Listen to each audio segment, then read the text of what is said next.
ఊళ్ళో పోయినా కానీ కింద బుడపోవడం నుంచి పెద్దోళ్ళు అంటారు. మాకు తెలివ ఏ బిజినెస్ మ్యాన్ నాకు తెలిసిన వాళ్ళు కొంచెం ఫ్యాక్టరీలకి ఆడడం ఉద్యోగస్తులు అన్న మాత్రం కూడా రాలేదు. ఎందుకు అంటే ఈ గవర్నమెంట్ వశపొందలేదు, వడబెట్టలేదు, దండం పెట్టడం, పైసలు ఇస్తాం, పైసలు ఇస్తామంటాం, కొనుగోలు అవసరం అప్పుడు ఎగలేదు. కానీ ఉన్నప్పుడు దీన్ని ఉత్సవ దరిద్రం ఇది దీన్ని మొత్తం తలబట్టిదని ఎంతో మంది అంటున్నారు. బిల్డర్స్ అంటారు, ఇండస్ట్రియలిస్ట్ అంటారు. మీకు అత్యంతంగా పెట్టుకుంటారు. ఏ మేళలు ఏం చేసుకుంటారో మీరు చేసుకోరు అనే కారణం వచ్చిందంటే మీరు అర్థం చేసుకోవాలి. కనుక దుర్మార్గమైన 1.5 ఇయర్ల కాదు సర్పంచులకు బిల్లు రాలేదు. మన ఇలా చాలా మంది ఉన్నారు బిల్లు రావాలని లఘువ దిబ్బ మొత్తుకుంటారు. ఎంపీ సర్పంచ్ ఇల్లు కట్టిన వాళ్ళు, బోర్లు వేసిన వాళ్ళు, రోడ్లు వేసిన వాళ్ళు, అంగన్వాడీ స్కూల్ కట్టిన వాళ్ళు, సంఘాలు కట్టిన వాళ్ళు పైసలు రాలేదు. ఇక ఇంకొక ముచ్చడి చెప్తా మన దుబ్బాక గురించి. దుబ్బాక మరొక విషయం మాట్లాడినా. దుబ్బాక నిజంగా చెప్పాలంటే మన తెలంగాణలో 10 ఉమ్మడి జిల్లాలలో కూడా ఇంత అభిమానంగా ఏది లేదు. మనం పేరుకు దుబ్బాక నియోజకవర్గం.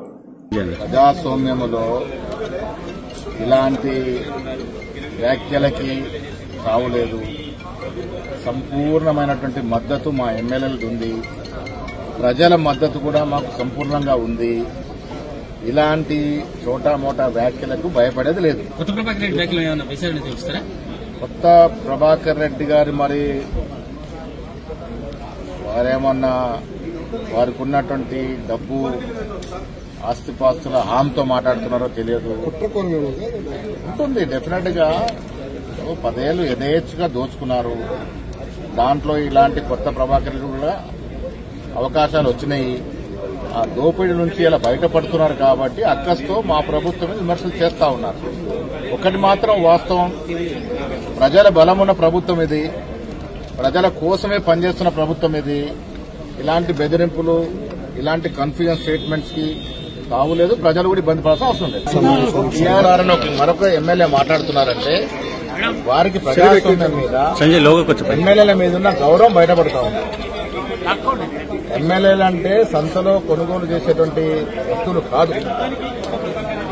ఎన్నో ఏళ్లు కష్టపడితే ప్రజల అభిమానంతో ఎమ్మెల్యేలు అవుతారు. అలాంటి ఎమ్మెల్యేల గురించి అనుచిత వ్యాఖ్యలు చేసినటువంటి కొత్త ప్రభాకర్ రెడ్డి మీద ప్రజాస్వామ్య ప్రజలు తీర్పిస్తారు.